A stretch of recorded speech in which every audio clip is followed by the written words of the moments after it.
and welcome back. We are the two most incredible hosts on the internet today. It's the Catholic Convert Show. It is Thursday, June 6, 2024, and it's the 80th anniversary of D-Day. And I'll tell you what, there's the one thing that kind of makes me sad about hearing that is that we're slowly losing all of our World War II veterans. There's a handful that are still alive. We have a gentleman at my church who was on the beaches in Normandy. He was in like the first or second wave in D-Day. He's 103 and he's still walking, talking, praying, living. A couple of the guys from my parish went out last week and had a really nice dinner with him.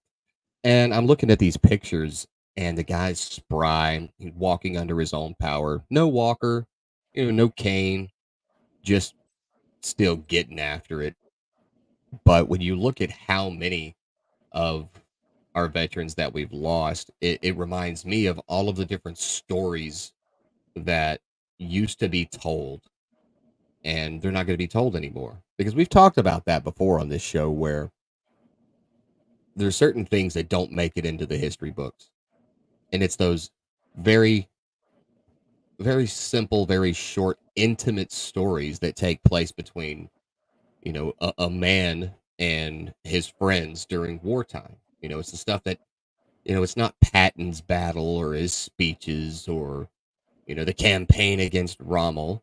It's Tuesday, June 17th, 1944. And two guys are sitting there trying to find something to eat, and they're having these conversations.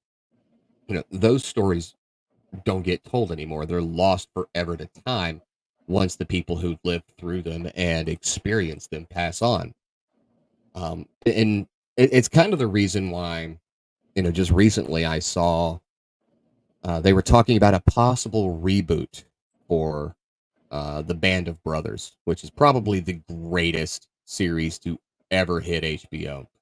Absolutely incredible. Stephen Ambrose did a great job with that and the book.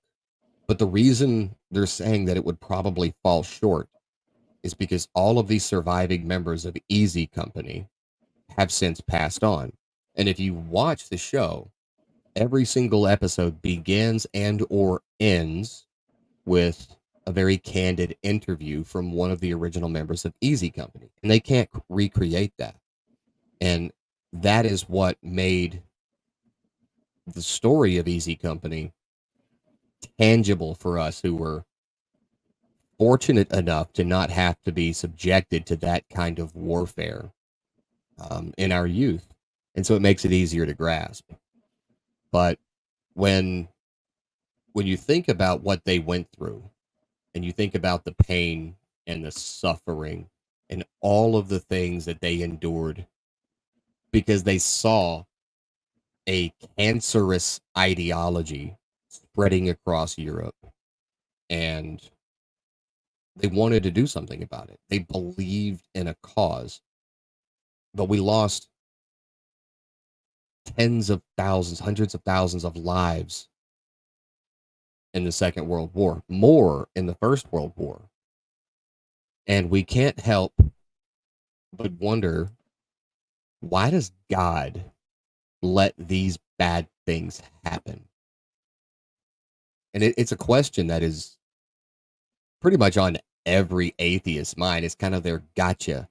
Well, if God is good, why does bad things happen to good people if God supposedly loves you and he's real? There's a weird Protestant saying that it's perfect and it kind of makes sense. It's, if it's not good, God's not done. And when you look at our own pains and sufferings and the trials that we've gone through, at the end of it, we're better for it. We are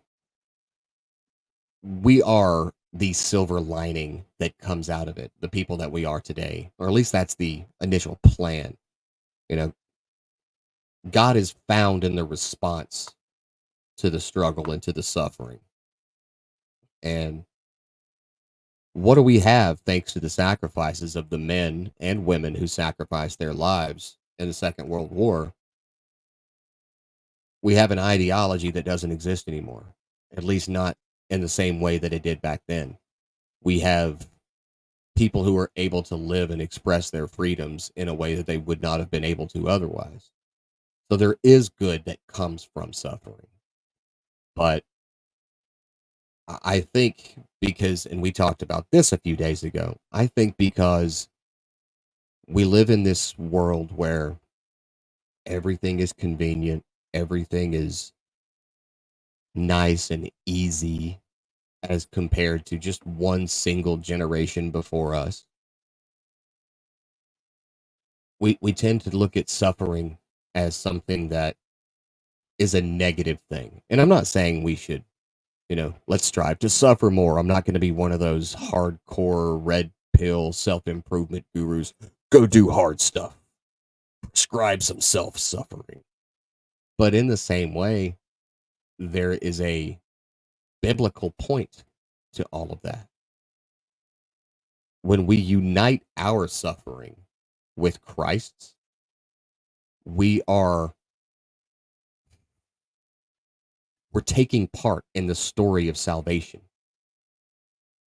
Christ suffered for us in such a way that cannot ever be repaid or replicated because he did it for people that were yet to even be born. He did all of that for people who didn't even exist yet. And there's no way we could ever replicate that kind of suffering, not on ourselves. But our sufferings and the sacrifices that we make, when we offer them up in union with Christ's suffering, it's our thank you. We are enduring these, and it's a humble thank you, but we are enduring these sufferings and these pains as a willingness to lay ourselves down, our comfort down, and sometimes, with the martyrs, even our lives for the love of everyone else. When we suffer with Christ, we are drawn closer to him. But it's weird to me that people, I don't want to say it's weird. Okay, that was a poor choice of words. It's kind of sad that there are so many people that are doing everything they can to alleviate all suffering. And I get it. It sounds like a noble cause on the surface, but there's no such thing as light without darkness. You don't have good times if there's no bad times to compare them to. And when we don't have those, we have what we had today. Like when I was talking about the other day with, we don't have enough big problems. Well, when we don't have suffering, we've got nothing to be grateful for because everything is taken for granted. We're just supposed to have this perfect utopian life, and that's not the case. But today being the 80th anniversary of the D-Day landings, some of you who watch or listen to the show have grandparents or great grandparents and maybe even parents that were there that day. And their suffering, the fear that they had, but chose to embrace it and push forward anyway, the lives they gave, we're all eternally grateful for that because that suffering, like Christ's suffering, was offered up for the good of everyone else.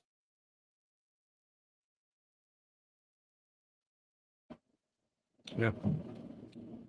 It's and it is a shame that people don't understand what those that went before us went through. I saw, you were saying, of course, it's the 80th anniversary of D-Day, and there's so many different tributes that you see on social media today. And that's all wonderful. It's great. But I saw this one meme that actually would have been funny if it weren't so true. And it was a picture of a World War II veteran, a gentleman who had been on the beach, Normandy, and he's sitting there in a park. And this, I don't know, 19, 20-year-old kid with the spiked dyed hair and the multiple face piercings and all this kind of stuff comes up to him and says, "Hey, old man, you have no idea what it's like to fight against fascism, because this is some kid who's protesting whatever nonsense he's protesting, in some park in Iowa or something." And I'm thinking, but like I said, initially it's funny, but it's sad because the younger generations do not understand. They don't know what these guys went through. You see it all the time. You'll see these people out in the street. They're doing these interviews with college students, and they'll ask them simple questions about World War II, about any point in our history, and these kids have absolutely no idea what they're talking about. And we've done such a disservice to the younger generations in not explaining to them and helping them to understand that, yeah, there was a time in this country where people were called to action and voluntarily went and did that. I know my own father, the day after he graduated high school in Jessup, Pennsylvania, he went to the recruiting center, signed up for the Navy, and before you know it, he was on a destroyer in the Atlantic on the USS Wallace L. Lind during World War II. So, but it's not like he thought about it. It's not like he waited until he got drafted or anything like that. He was like, my country needs me. I'm pushing 18 years of age. I'm man enough. I can go do this. And we just don't have that attitude anymore. And we don't have the respect for the people who did have that attitude. It's really baffling to me. But again, I think it goes back to what we talked about yesterday, where things are too good. People aren't suffering the way that we did a generation ago. And they don't understand that there are people who fought desperately so that things would be as good as they are today. And so there's no respect for those people. There's no understanding of what those people that came before us went through. It's just, I don't know. It's just something that baffles me all the time. And we need to do something about teaching kids history in this country. And you talk about suffering. The people, like when my dad signed up, he wasn't thinking, okay, well, this might go wrong, this might go south, I might suffer. He did what he needed to do for his family, for his country, for his town, however you want to look at it. And you said that there's no light without dark. There's no good without evil. I mean, we can go on and on with that. There's a reason that things are the way they are. We were offered paradise by God, and we said no. We don't want that. We want more. Whatever that more was supposed to be, I don't know. But that's the thing. So there is suffering in this world. There is pain in this world, but it was brought into the world not by God, but by man. But we also have to understand that whatever suffering it is that you go through, it can be used for good. It can be used for your salvation. It can be used for the salvation of others that you love. So it's a complicated issue. It's something we could spend hours talking about, but redemptive suffering is real, and it's something that I think everyone needs to look into a little bit more. I don't want neither of us to sound like the old curmudgeon who's like, you kids don't have any idea how easy you have it. I don't know why I sound like a pirate at the end. Forgive me. But I think it's something that every single generation goes through, because I remember my father was in Vietnam. Right? My dad was born in 1943. And when Vietnam came around. He joined the Navy. I remember seeing a photo when I was a kid.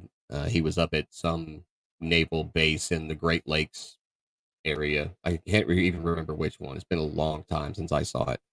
But, my dad was a Vietnam veteran, and he did his job on the PBRs, the patrol boat that went through all the jungle channels in Vietnam. And he lost his life in 1992 to complications with Agent Orange. It's very real.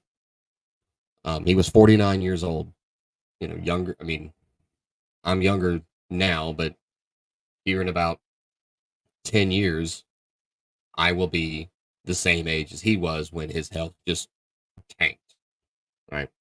And the Vietnam veterans, when they came back, they wanted the V Day or the VE Day parades that everybody, the World War II veterans had when they were coming home.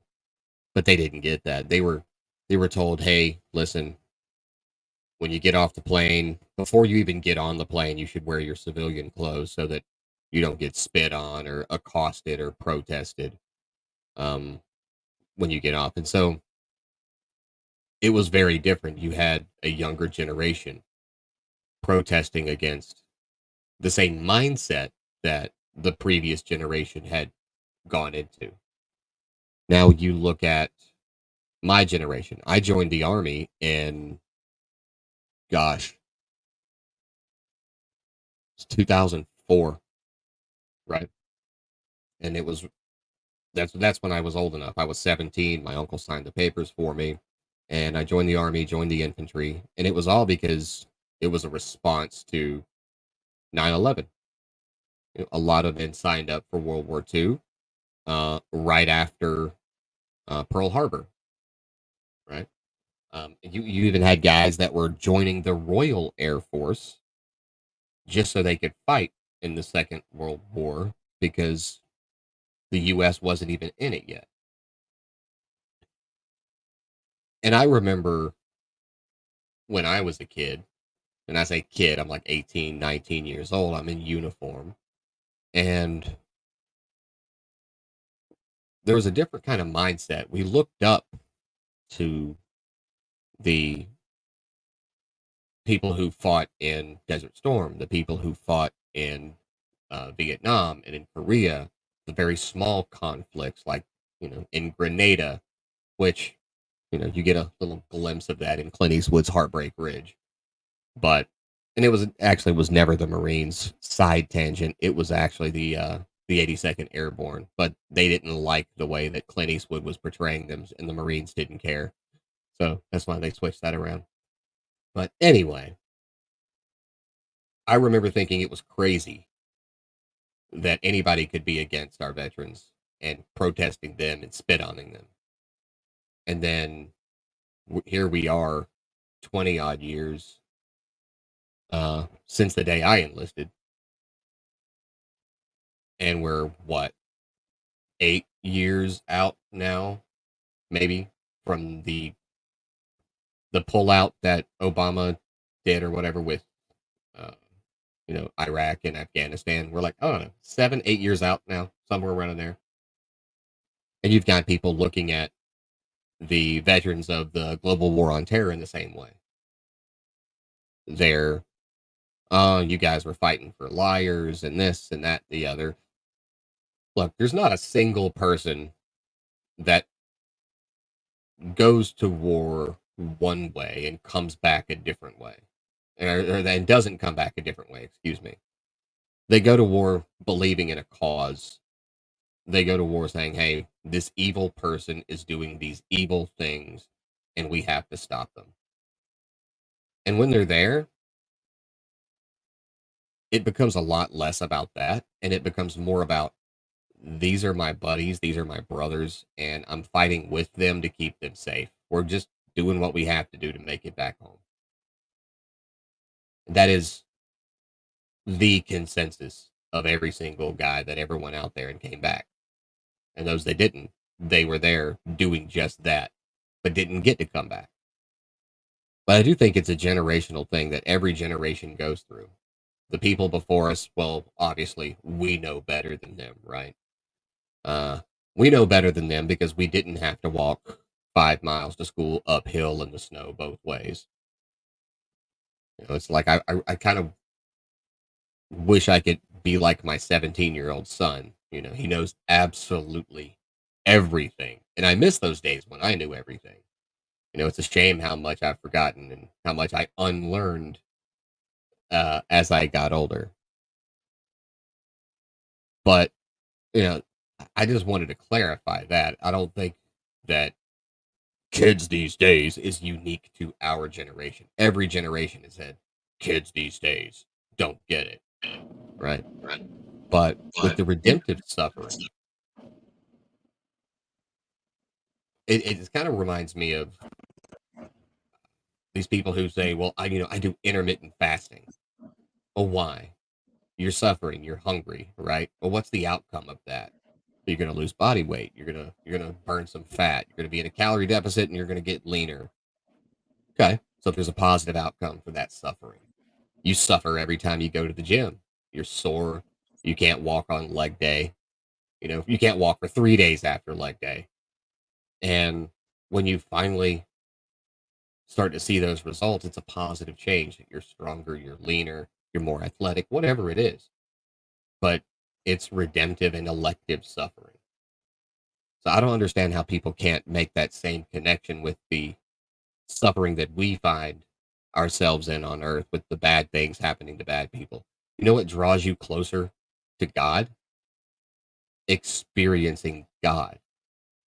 And how do you experience God? When you see love and you see hope shine through some of the darkest events in all human history. That's how you experience God.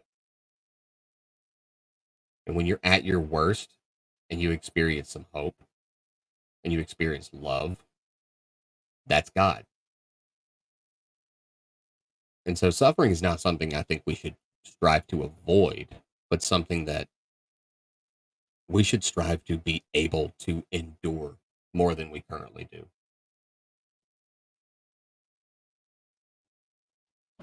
Yeah. Yeah, I would definitely say that when I look back over my many years, and of course it's many more years than Many, many, many, many, many years. many Uh, years. but when I look back, um, n- and sometimes I noticed it at the time, and sometimes I didn't. But whenever I was at my lowest, whenever I was quite literally suffering through something pretty big, it's always when I felt closest to God and when I felt His presence more than any other time. And I'm not saying that everyone experiences that because it depends on how you live your life up to that point. Some people will just make that snap judgment. If I lost my job, if I lost my home, if I lost a loved one, well then either there is no God or He doesn't care about me or He wants me to suffer, He's punishing me for something, whatever. But but that's such a simplistic way of looking at things. But if when you're in those situations, if your first instinct is to turn to God, uh, then I think that you will be aware of His presence and you will be aware that you're not being abandoned, you're not being punished. It's none of those things. And and I as I say, um, in my darkest times, I felt God's presence more than any other time. And along with His presence, I felt a peace. I felt a calmness. I felt this, okay, what you're going through right now is not wonderful, but because there is a God in heaven, you will get through it. And you will get through it. And and things will be brighter on the other side of it too. And that has always been the case. I've never gone through something really horrible where after it was over and when I could look back, I've never had a situation like that where I look back and said, man, that was just awful. I got nothing out of it. There was no positive aspect to that suffering. That was just horrid. Never have had that experience. I don't think that I will. I hope that I won't.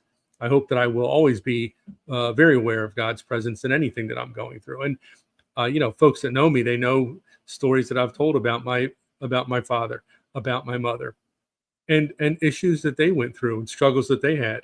And I saw the same thing with them, you know, especially with my mother, with so many physical ailments that she had.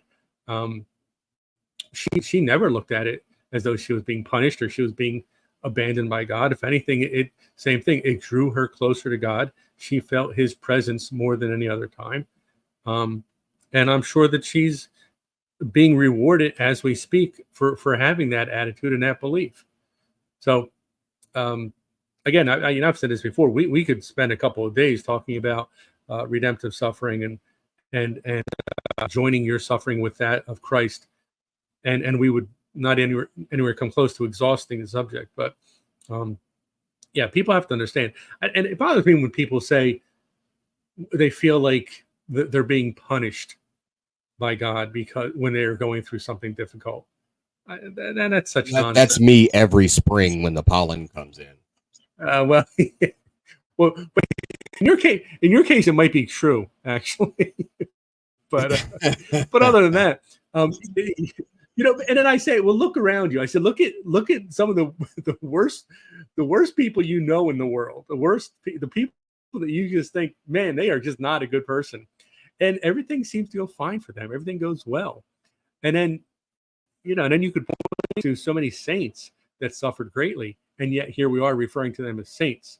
So it's not easy. It's not difficult to dispel that whole nonsensical belief that bad things happening is a punishment from God. It's just not the case in today's world. Yeah, and for the people that complain about all the bad things that go on, what are you doing? And I say you in general, right? What are you doing to alleviate the suffering of others, right?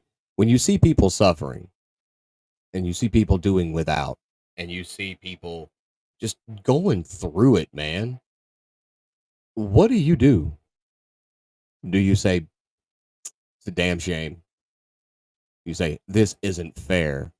Or do you say, how can I help? What can I do to make their lives just 1% better? Is there nothing you can do? I mean, really, nothing?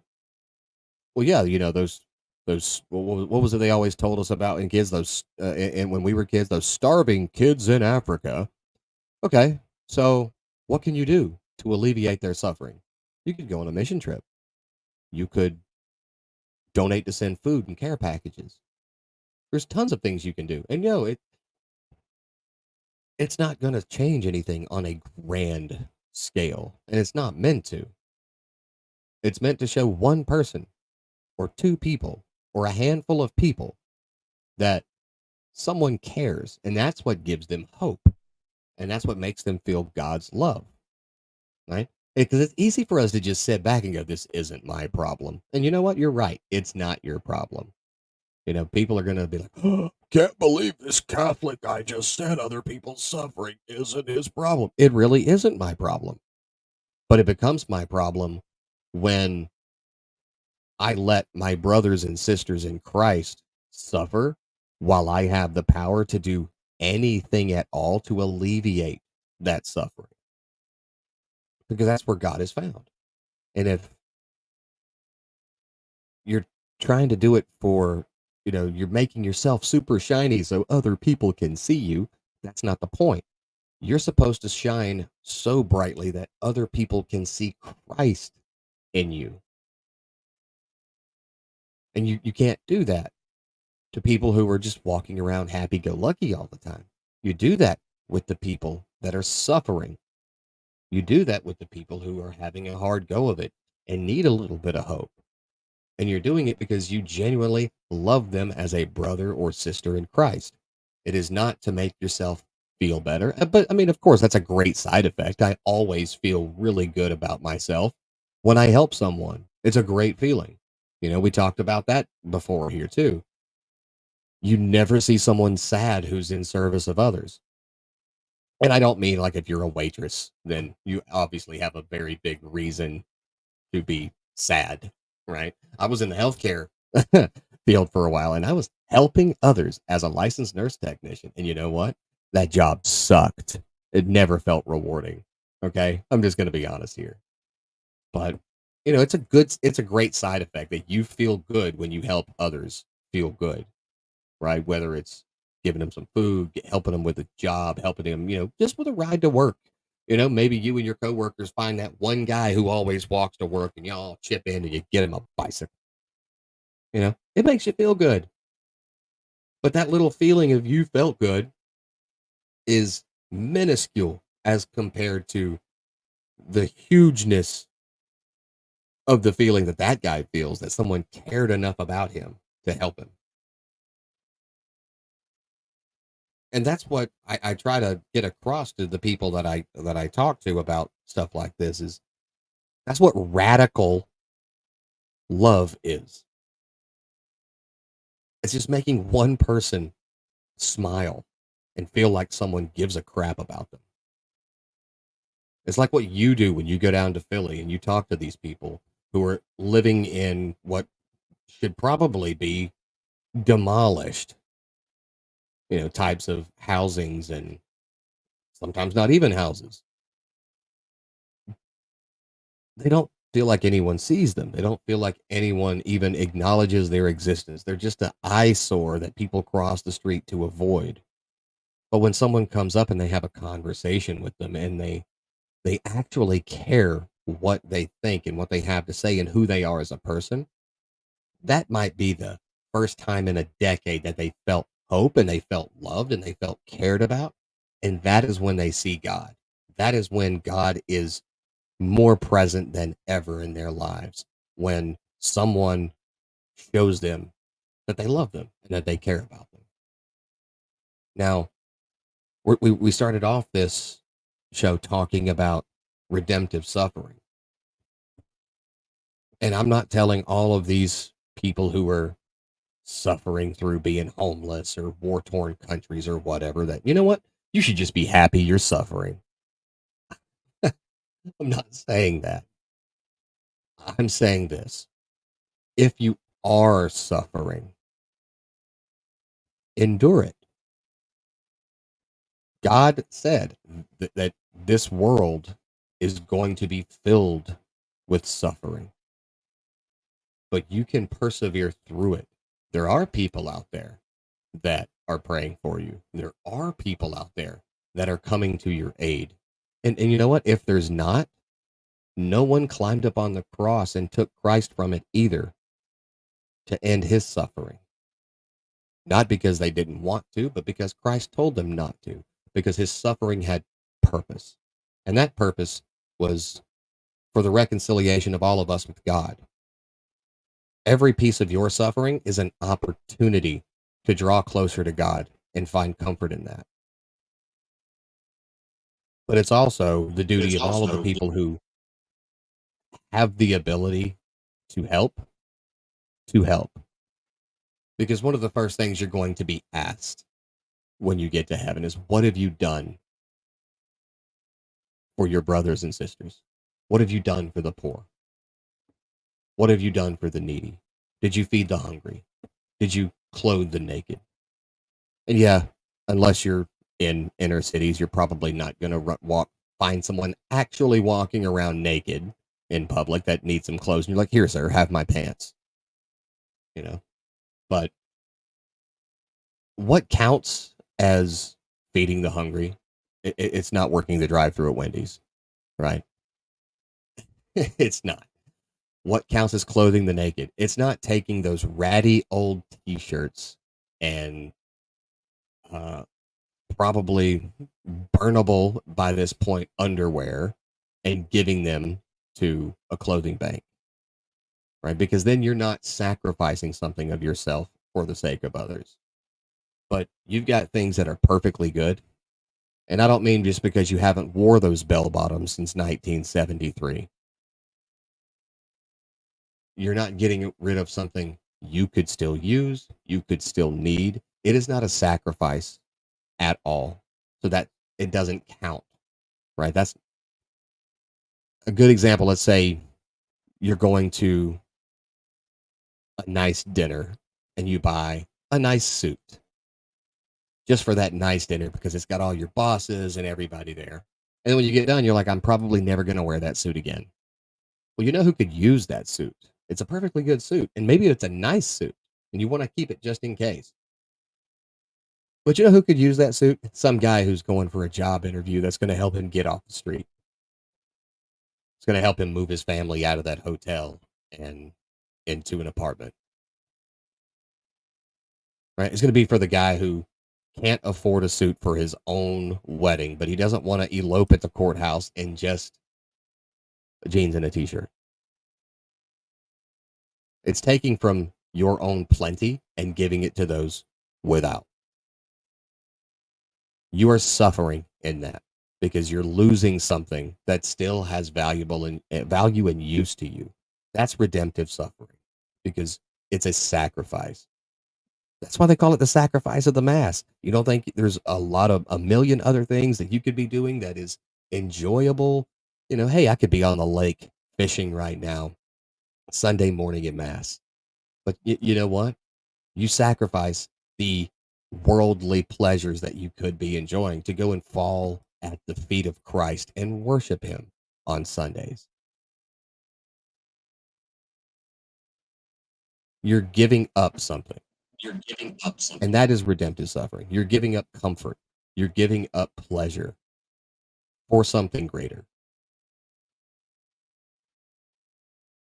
Yeah. Yeah. It's, as you're talking there, I'm thinking about a friend of mine from quite a few years ago. And this is a guy and a good guy, not a bad guy at all, but had stopped going to church years before. Um, I'm fairly certain there was no prayer life whatsoever. He's a decent guy, a good guy, and someone you'd like to sit and have a beer with or whatever. But he was doing nothing as far as his spiritual life. And we would have discussions, and he knew that even when I was going through difficult times, I was struggling a little bit. I didn't stop doing things for the church, things for those who were even in greater need than I was, things like that. And he's like, why would you do that? Why, like, you need to take a break from that? And I would say kind of like, well, suffering doesn't take a break. If I'm having a difficult time, that doesn't mean that no one else in the world is having a difficult time.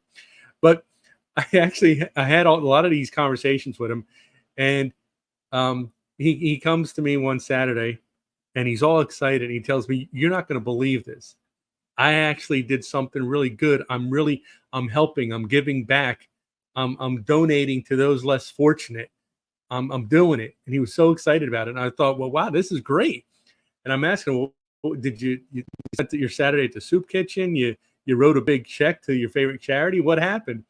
He said, well, I was going to buy a brand new car, and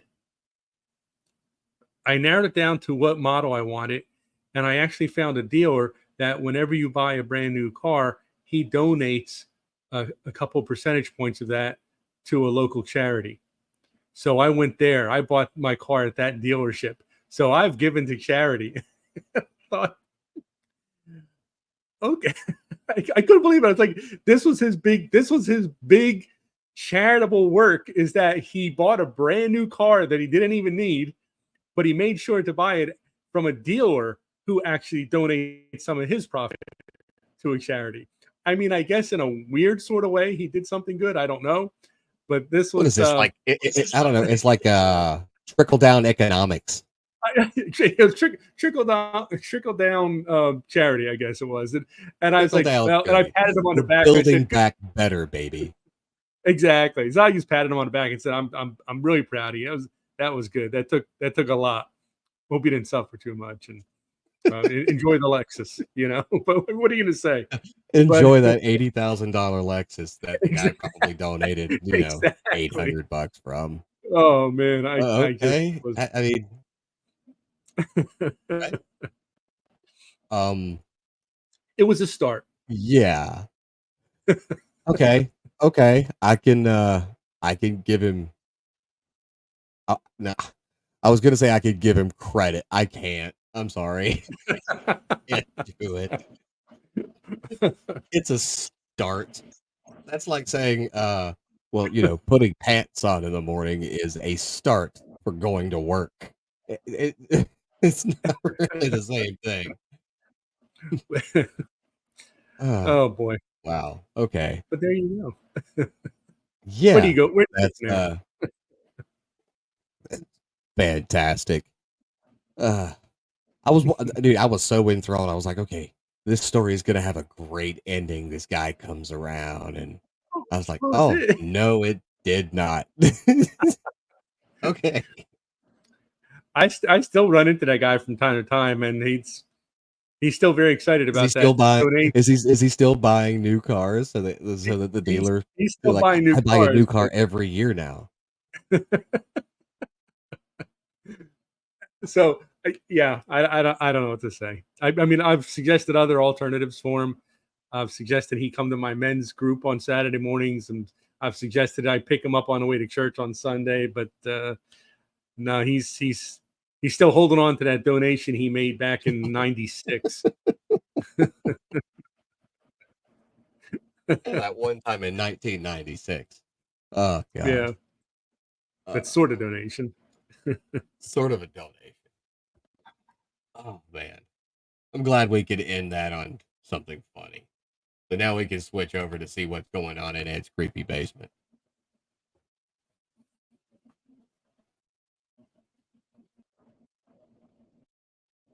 Oh, there's a lot going on in the basement.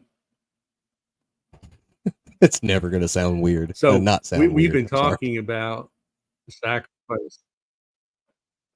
No, but I mean we've been talking about sacrifice today, and we've been talking about, and we touched on D-Day, and talk about the ultimate sacrifice that some of those gentlemen made themselves, that so many people who have served our country were and are Catholic.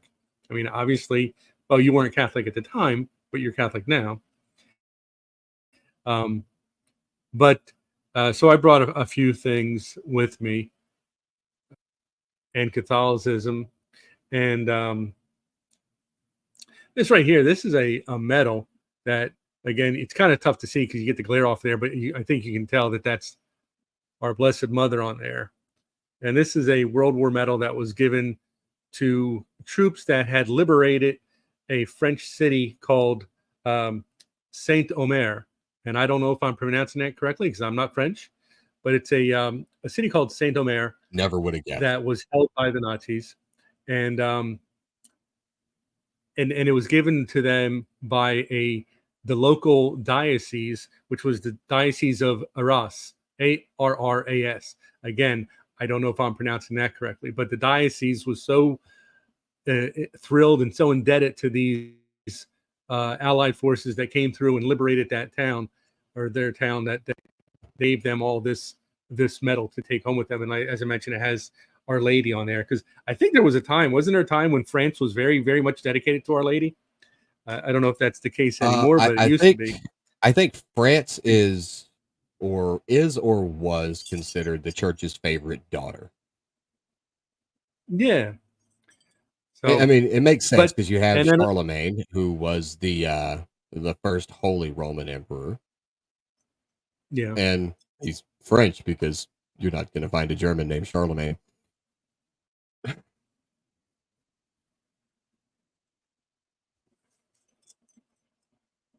yeah, and also something that actually kind of brings things home to you. Um, this is a collection of dog tags, and these are dog tags of Catholics who served in wars from world. I have them here from World War II all the way up to and including the Gulf Wars.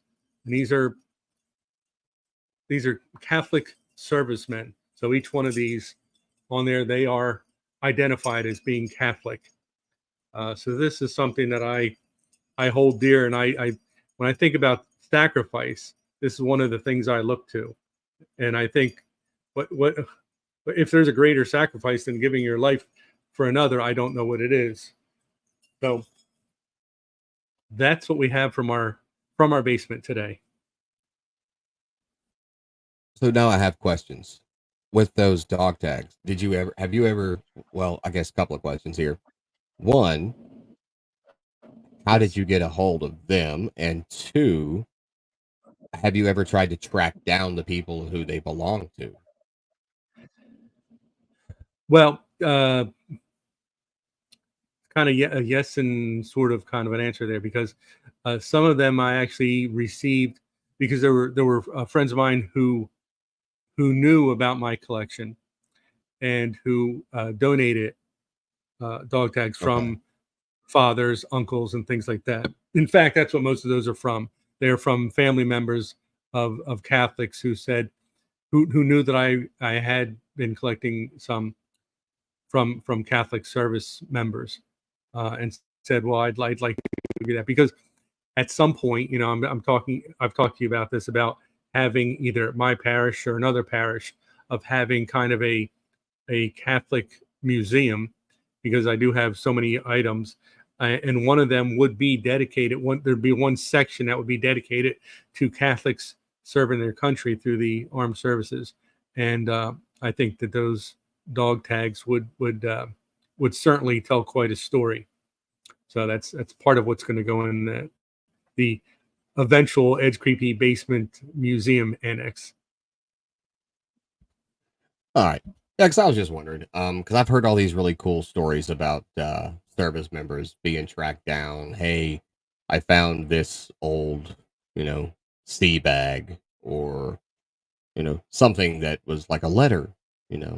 Found it in an antique shop, and you track down the children of the people that the letter was from and to, and so forth.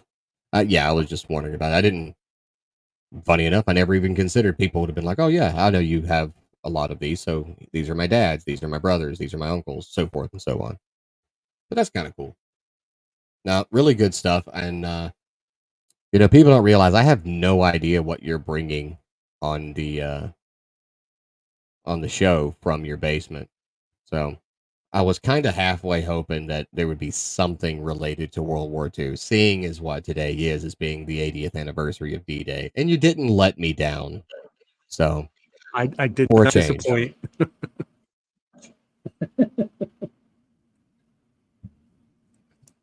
But now we're going to move on to Saint Norbert, who is our saint of the day. I'm sorry. The name Norbert makes me laugh. But I don't know why. Right. It makes everybody laugh. We are coming.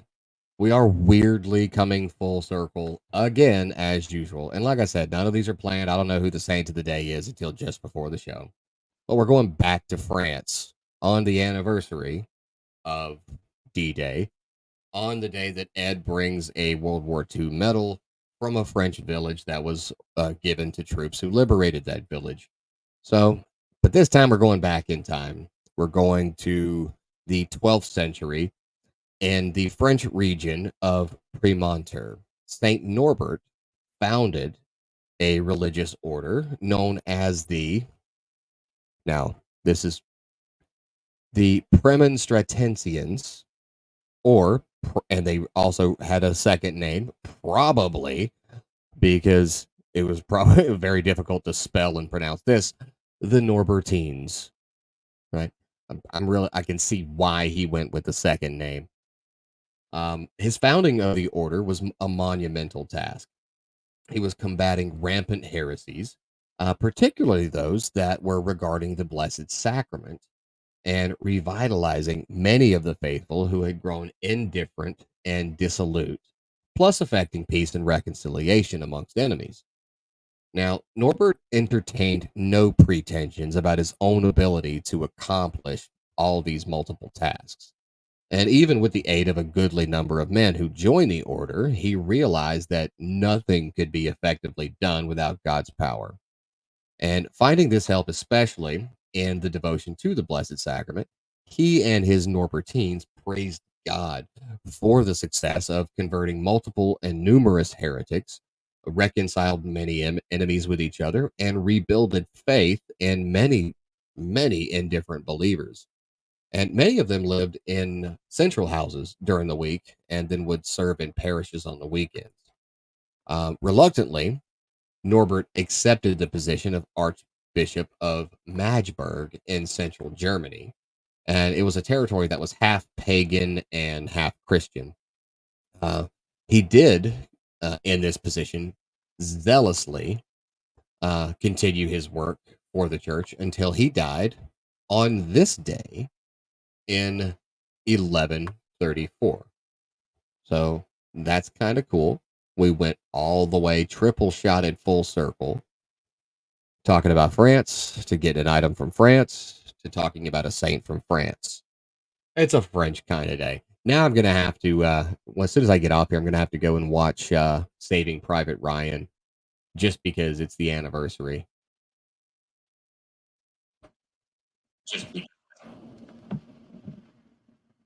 And while you're eating a sandwich on a baguette.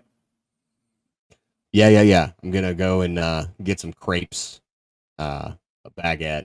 That's the one reason I didn't like Paris is because all those French people gave you the crepes.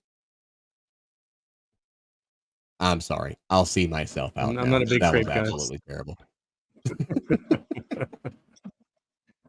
No, I mean, they eat crepes, they eat snails. It's I wouldn't do well over there. Yeah. A good friend of mine um is in Paris now, unless he's in the air coming back from Paris. He's on a very long honeymoon. He's gone from Japan to Thailand to France, and he's maybe going somewhere else after that. I don't know his travel itinerary, but I know he spent about a week in Japan, probably the same thing in Thailand. And last I saw was he was having lunch or drinks at the top of the Eiffel Tower. But he has said that the French food in France is subpar compared to the French food in Arizona. So I don't know what's going on there. But I'm okay with not eating French food outside of French bread because nothing else seems even remotely appetizing. No, there's French fries and French toast. Yeah, sure. Yeah. All right. I guess that counts. But no, I always find it really hard to reconcile any kind of emotions when I start thinking about, you know, the anniversary of D-Day, when I think about the anniversary of 9/11, when I think about, Pearl Harbor or, the Battle of the Somme, and I think about all those men that just gave everything they had, that were terrified, that came back broken. And it's really hard not to just kind of sit back in a bit of awe and a bit of reverence when you think about these guys. And just I can't even articulate the word, but I think everyone, including you, knows exactly what I'm trying to say here.